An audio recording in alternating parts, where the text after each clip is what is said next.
It's time for this week's episode of Brandon Sports Talk, featuring in-depth interviews from those who are trending in the world of athletics. And now, here's the host of Brandon Sports Talk, Brandon Pate.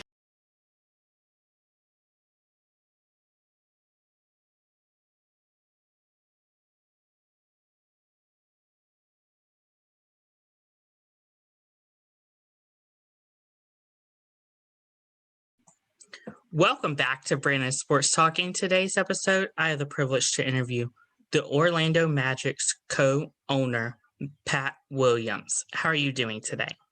Brandon, I'm fine. Actually, the accurate title is the co-founder. We started up the Magic, 35 years ago. This June is when it all started, trying to get an expansion team here in Central Florida. And that's been quite a major part of my life and my career. That's amazing. Can you talk about, of course, how you knew that you wanted to play for Wake Forest in college? Well, baseball was my best sport in high school. I played all the sports when I was in school in Wilmington, Delaware.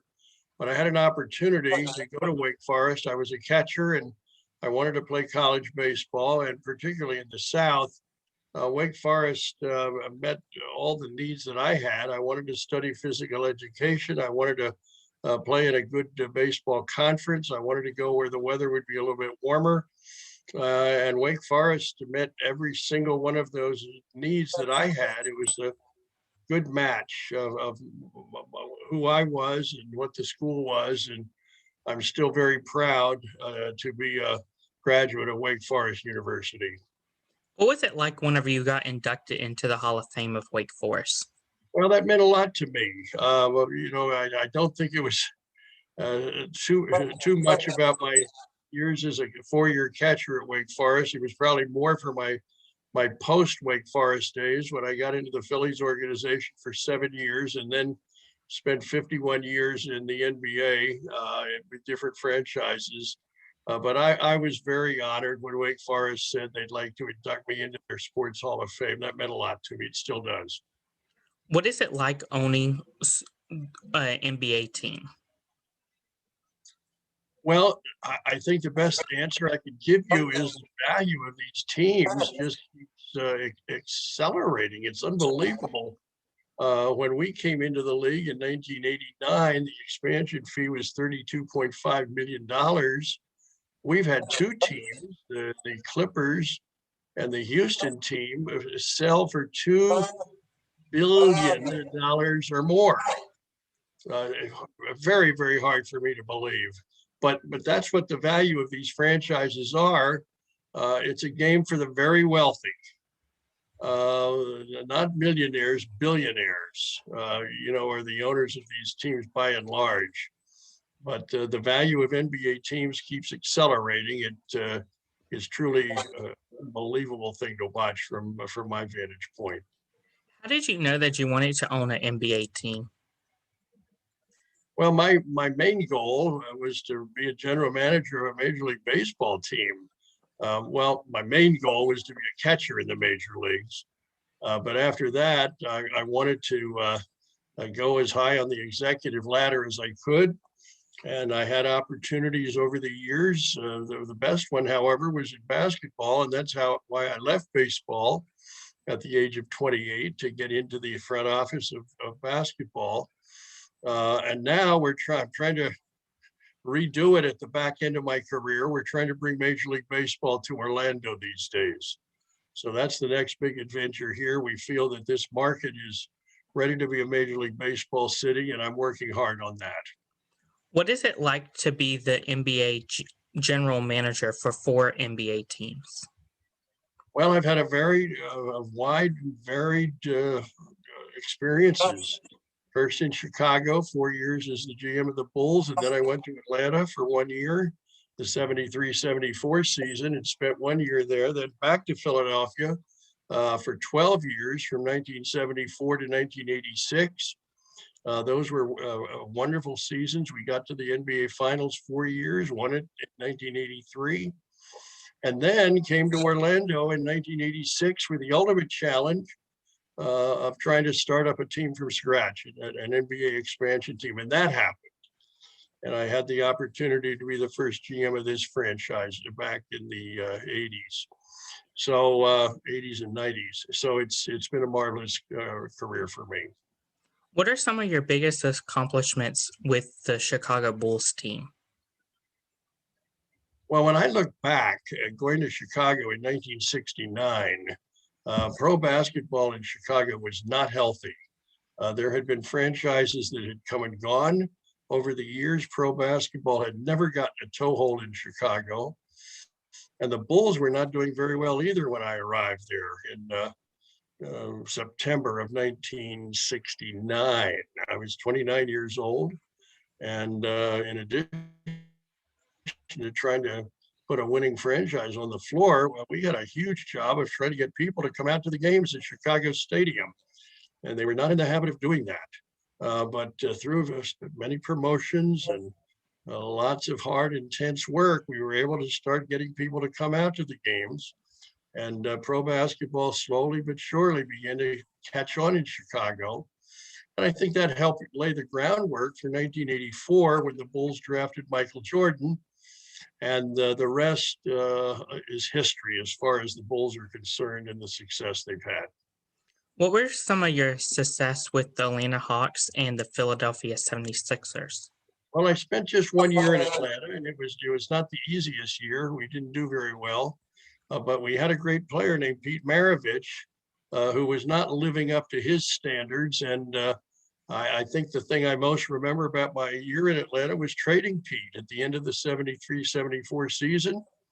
New Orleans was coming in as an expansion team, and they wanted Pete because of his LSU background.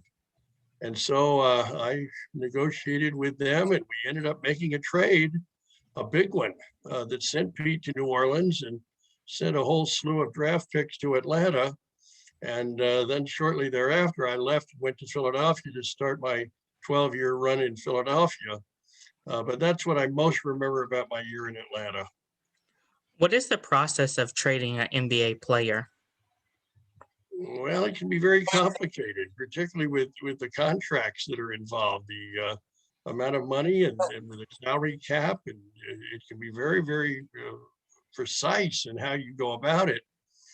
And then, of course, you want to get equal value in any trade that you make. So it can be a very complicated matter. It takes lots of time on the phone, negotiating and working with these different teams about possible trades, but it's also very exciting, particularly when you can make a trade that really helps your team to become more competitive. So it's a big part of being the GM of a team. What was the process of trading Dr. J and Mosley? Well, as I look back to my time in Philadelphia, one of the highlights, perhaps the highlight, was our acquisition of Julius Erving. This was 1976.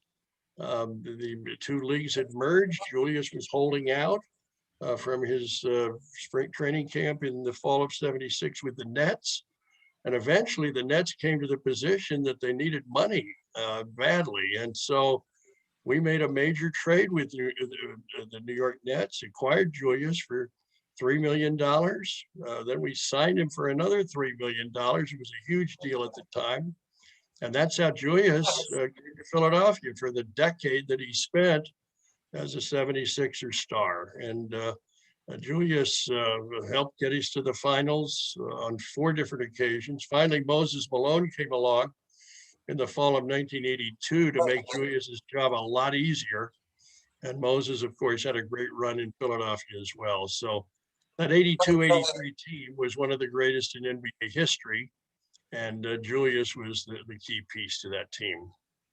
What is the process for anybody looking to own an NBA team, such as how you owned the Orlando Magic? Well, I think the process is that NBA teams come on the market very rarely. Not many of them get sold. And when they do, it involves an enormous amount of money. So the first thing you have to do to be an NBA owner is to be very wealthy. And that wealth comes, of course, from other areas of life. But some men and women of great wealth enjoy owning sports teams, and they have deep pockets. I think it's the challenge that they want, just like many wealthy people want to get into the horse racing business, or they want to get into the collecting of art, great masterpieces of art. They want to own radio stations, and many wealthy people want to own a sports team. And but as I said, sports teams do not come on the market very often. Very rarely do they come up for sale. But when they do come up for sale, there are quite a number of wealthy people that want to get involved. Can you talk about, of course, drafting Shaquille O'Neal? Well, we drafted Shaq here in Orlando in 1992. We won the draft lottery that year, which was a big deal here in Central Florida. And of course, that was the year Shaq was coming out of LSU as one of the great big men. Everybody knew he was going to be a great player, and he was a great player. And we won the lottery, and it was a very easy pick. We took Shaq. He came here, spent 4 years with us, got us to the finals in 1995, and still remains, a great hero here in Central Florida, even though he went on to the Lakers and other NBA teams. But we're proud of the fact that he started his basketball career here, right here in Orlando, and this was his home for many, many years thereafter. As the draft is coming up, can you talk about the process as an owner of drafting players? Well, that's where your scouts come in. And scouting is so important in basketball as it is in all the other sports. Going out and trying to recognize talent and see who the best players are and who the players would best fit in with your particular team. Plus, scouting now involves being all over the world. There are great players coming out of Europe, South America. There are players coming out of Australia. There are players coming out of some of the Asian countries. So it's awfully important to have scouts, good scouts all around the world, because players are coming. I think this year in the NBA, there are over 100 players from other countries on NBA rosters. So scouting involves an experience all around this world, because basketball is growing so fast in interest in these other countries. So it's the lifeblood of your team. If you scout well and you draft well and you develop well, chances are you're going to have a good team. And so there's no more important day in basketball than draft day. Going back to your Chicago Bulls days, can you talk about, of course, creating the mascot Benny the Bull? Well, Benny is still in action. We had an idea that we wanted to have the first mascot in pro basketball history. And that's how Benny came along.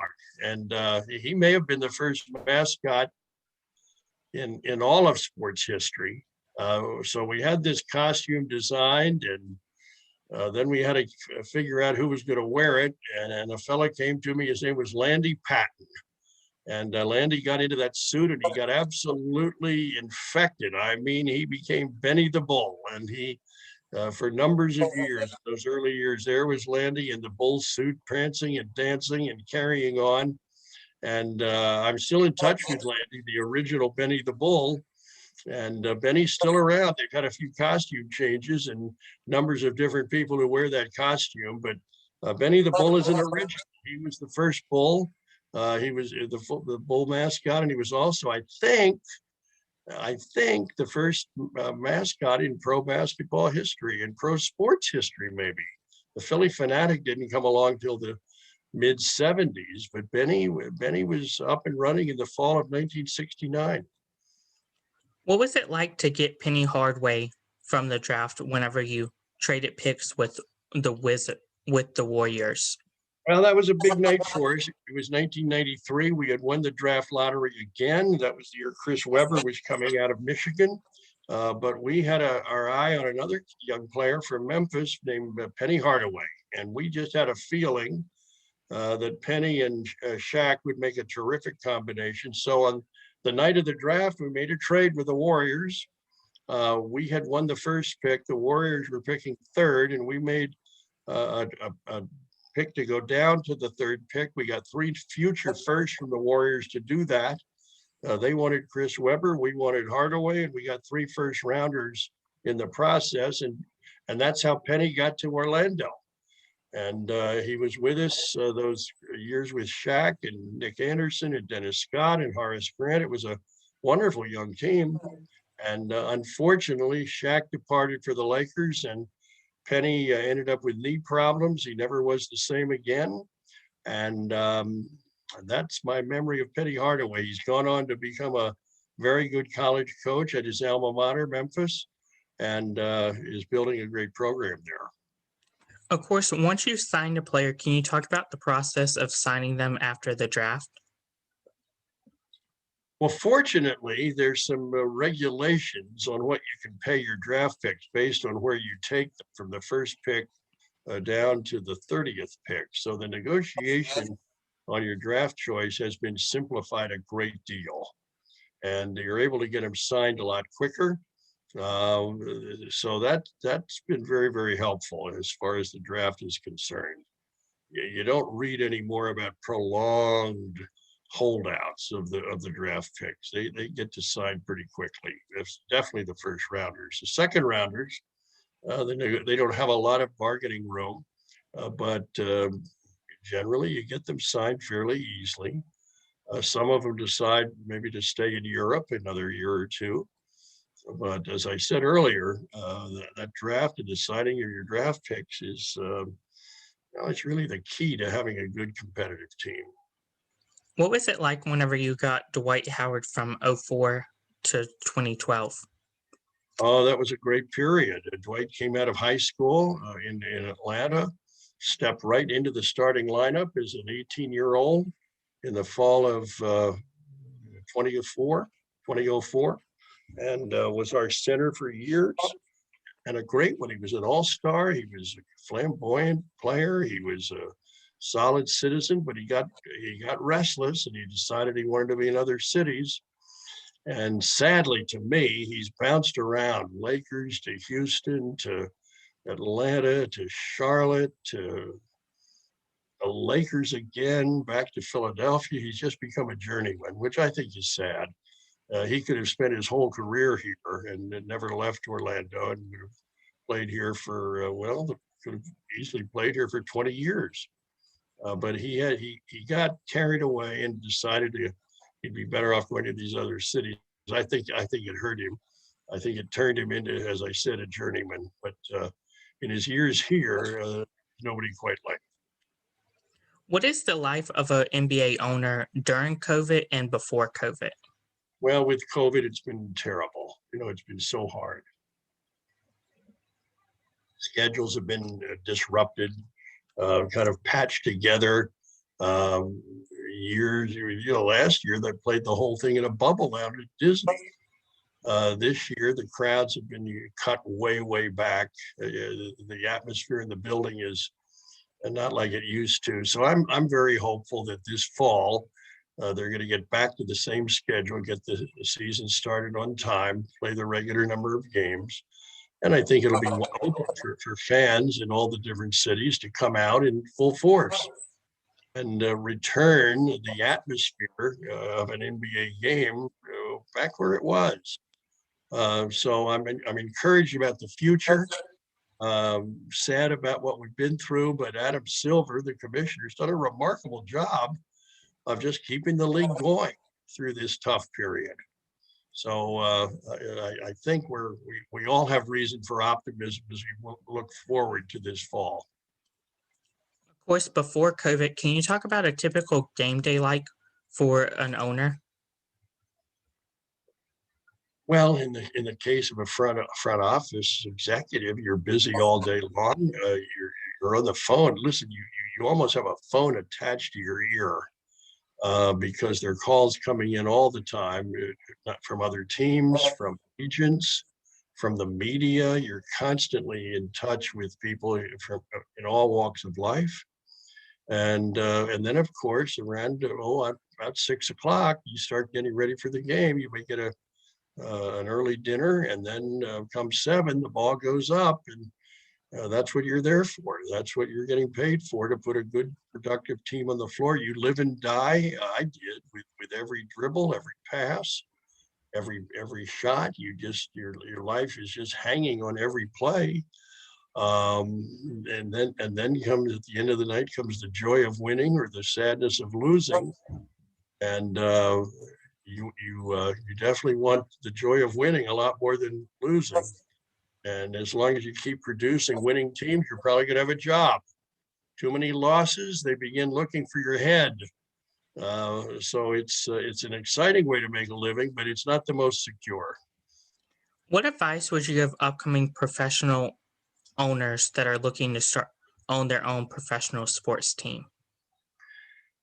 There are many people out there that do want to own sports teams. I keep telling them, whatever your business is, make sure that you've got really deep pockets, because the cost of running an NBA team and owning an NBA team is for the very wealthy.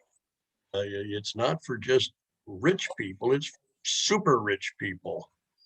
You've got to have an owner that has enough depth in his bank account that he can help your team get through the tough times, because there are tough times in sports. Nothing is guaranteed, and you need a man or a woman that has an enormous amount of wealth. And the best owners hire good people and let them operate, let them do their jobs. When an owner gets too involved and too anxious, things usually get messed up. So if you've got an owner that hires good people and lets them work, you've got a chance to be a good team. That's wonderful advice. Where can my listeners find you at on social media and find your books at? Well, let me talk for a minute, Brandon, about my latest book. It's just out. I don't know what, I think you can see that all right. It's called Revolutionary Leadership. And we go back in time to the Revolutionary War period and talk about these men and women who were the key leaders in our country, even coming into existence. Many are famous: George Washington and Thomas Jefferson and John Adams, Benjamin Franklin. Many are well known, but there are others who are equally important. Henry Knox, do a chapter on Nathaniel Greene and Lafayette and Baron von Steuben. There were some key people that allowed this country to come into existence. So we had a great time writing the book. It's out now. Brian Kilmeade of Fox and Friends wrote the foreword, and people can go up to Amazon and order the book, or head to Barnes and Noble and pick it up. Revolutionary Leadership, and I hope people enjoy it. That's my latest, Brandon. I've written 117 books now over 40 years or so, and this is the most recent, and I'm very excited about the new book. That's pretty impressive. Where can my listeners find you at on social media? Well, my email, I listen, I like to hear from your people by email, pwilliams@patwilliams.com. And I answer my emails. I'm always happy to hear from people, pwilliams@patwilliams.com. And you can learn all about my books up on Amazon. Just go up there and check out Pat Williams, the author, and you'll get a good rundown on many of the more recent books I've written.